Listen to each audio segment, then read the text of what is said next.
अस्सलाम वालेकुम। आज हम लोग बात करेंगे एज़ोस्पर्मिया के बारे में कि एज़ोस्पर्मिया क्या ये क्यूरेबल है और ये क्यों होता है और क्या इसके डिफरेंट टाइप्स हैं। सबसे पहले हम लोग थोड़ा सा डिस्कस करते हैं। Would like you to understand कि स्पर्म बनता कैसे है और हमें किस किस चीज़ की ज़रूरत है, और जब हम इस अपने सीमेन एनालिसिस कराते हैं तो हमें, और स्पेशली जब एज़ोस्पर्मिया का देख रहे होते हैं, तो आपको भी आसानी से समझ आ जाए कि प्रॉब्लम क्या होता है इसमें।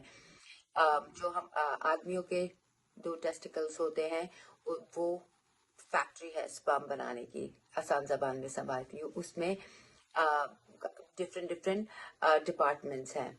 So and those departments scientific उसमें ट्यूबल्स कहते हैं, और उन ट्यूबल्स के अंदर अगर हम उसे बहुत और गौर से देखें तो उसके अंदर एक सेल्स होते हैं।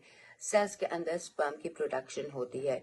जब प्रोडक्शन होती है तो फिर वो ट्यूबल्स में जाते हैं और ट्यूबल से बाहर निकलते हैं। अब ये सारा प्रोसीजर क्या होता है कि वो जो ट्यूबल्स, जो सबसे पहले, और ये फैक्ट्री का जो गॉडफादर है, जो मास्टर है, is the brain. So brain, यहाँ पे हमारे 3 हार्मोन्स की बहुत जरूरत होती है, FSH, LH and testosterone. Testosterone का तो सभी को पता है, ये प्यूबर्टी का हार्मोन है। ये मर्दों की आवाज के लिए, मसल्स के लिए, बालों के लिए, हर चीज के लिए, हार्ट के लिए, हर चीज के लिए बड़ा इंपॉर्टेंट है। इसी के साथ साथ बच्चा पैदा करने के लिए, टेस्टिकल्स के लिए, स्पर्म के लिए एफएसएच एंड एलएच भी उतना ही इम्पोर्टेंट है।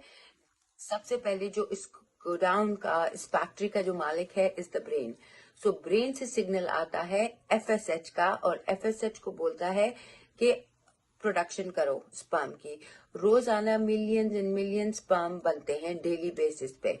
तो सिग्नल आता है, वो टेस्टिकल्स को देता है, टेस्टिकल्स ट्यूबल्स के पास जाते हैं, और ट्यूबल से जो सेल्स हैं वहां पे स्पर्म की प्रोडक्शन शुरू हो जाती है, और इसी तरह ये सारा प्रोसीजर चलता रहता है।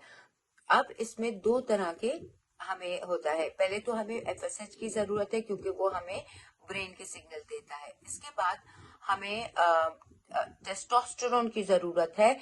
टेस्टिकल्स में ये इनका काम करता है, ये सारी चीजों को मॉनिटर करता है, ये पूरा हेड है। और फिर एलएच हार्मोन होता है जो कि सेल्स को सिग्नल देता है, और सेल्स से वहां से स्पर्म निकल के ट्यूब्स पे जाता है। तो ये तीनों को सही होना बहुत जरूरी है। जब हम लोग एज़ोस्पर्मिया और लिगोस्पर्मिया के क्योर करते हैं और उसको ठीक करते हैं, और जैसे हम लोग अपने मेडिकल उसमें करते हैं through food, to balance these hormones. अब हार्मोन्स, इनको चीजें को ठीक करने के लिए कोई दवाई नहीं होती है, क्योंकि हार्मोन्स हमारी बॉडी में अपने खुद प्रोड्यूस होते हैं, हम इन्हें खुद मैनेज कर सकते हैं। हार्मोन्स खराब होते हैं आपकी डाइट से और डिफरेंट डिफरेंट चीजों से। तो अगर आप मैन मेड हार्मोन ऊपर से सिंथेटिक हार्मोन लेंगे तो फिर और प्रॉब्लम होंगे। इसी वजह से इसके कोई दवाई नहीं है। Yes, doctors do give multi vitamin, yes, इसमें न्यूट्रिशन की बहुत ज्यादा जरूरी है आपको।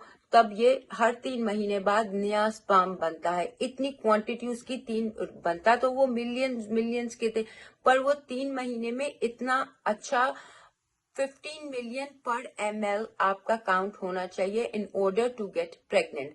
ज्यादा होगा तो that's absolutely fine, you are producing more sperm.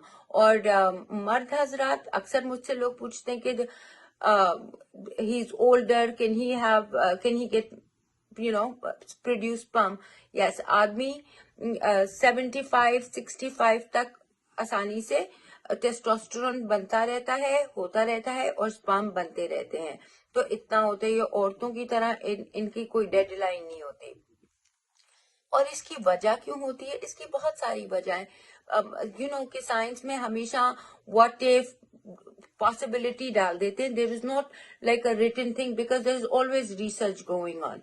So whatever the theory by now says, it could be a possibility कि आपके दिमागी जो प्रोलेक्टिन है वो बढ़ा हुआ हो, आपको कोई बीमारी हुई हो, कोई ट्रॉमा हुआ हो जिससे आपकी बॉडी शोकन अप हुई हो, उससे बहुत फर्क पड़ता है। आपको कोई वायरल इन्फेक्शन हुआ हो, उससे बॉडी में होता है, उससे डिफेक्ट हो जाता है, एजोस्पर्मिया हो जाता है। ये दो तरह के होते हैं। अच्छा, और फिर आप जहाँ पे काम करते हैं, अगर ज्यादा हीट वाली जगह पे काम करते हैं तब हो जाता है कांस्टेंट ये।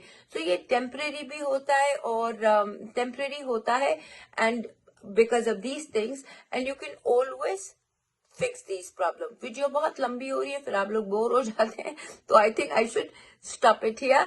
एंड अगर इसके रिलेटेड कोई सवाल है तो आप जरूर मुझसे पूछ सकते हैं। और दो तरह के होते हैं एजोस्पर्मिया, ओलिगोस्पर्मिया और ऑब्स्ट्रक्टिव, नहीं, एजोस्पर्मिया एंड ऑब्स्ट्रक्टिव एजोस्पर्मिया। इसके बारे में फिर हम और डिटेल में बात करेंगे बाद में। खुदा हाफिज।